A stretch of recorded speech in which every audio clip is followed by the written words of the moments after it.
AI search visibility is already changing who gets found. That confusion is why the label sounds smart long before the system sounds clear. So let's make this simple and pin down what the idea really does in practice. The better question is not whether AI search visibility sounds impressive, but what changes when teams actually use those systems. That is where the explanation becomes practical instead of abstract. Once you know the job it is doing, the rest becomes much easier to follow. At its core, AI search visibility helps turn inputs into more useful outputs with less manual effort. That sounds broad, but the important part is the decision-making pattern underneath it. The label matters less than the repeated process it makes possible. The topic matters because these systems can shorten slow loops that usually depend on human attention alone. It also makes quality easier to repeat when the workflow is defined clearly enough. That combination is why teams pay attention once the idea moves from demo to daily use.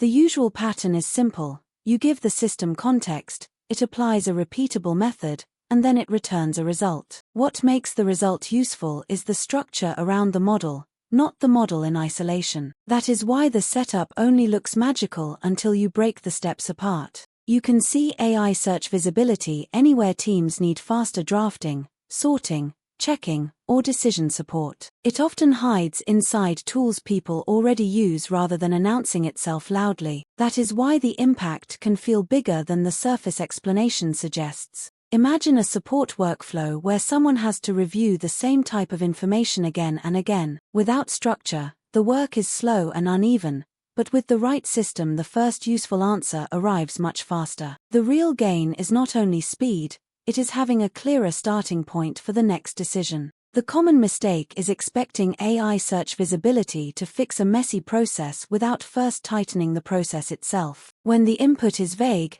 the output usually becomes vague in a more expensive way. That is why structure beats excitement almost every time. If you want to test AI search visibility, start with one narrow use case and one clear success measure. That keeps the experiment honest and makes the results easier to judge. Once one workflow works well, you can widen the system without losing clarity. The takeaway is that AI search visibility becomes easier once you stop chasing the label and start mapping the job. When the workflow is clear, the explanation becomes clear and the value becomes easier to spot. That is how the topic moves from confusing noise to something you can genuinely use.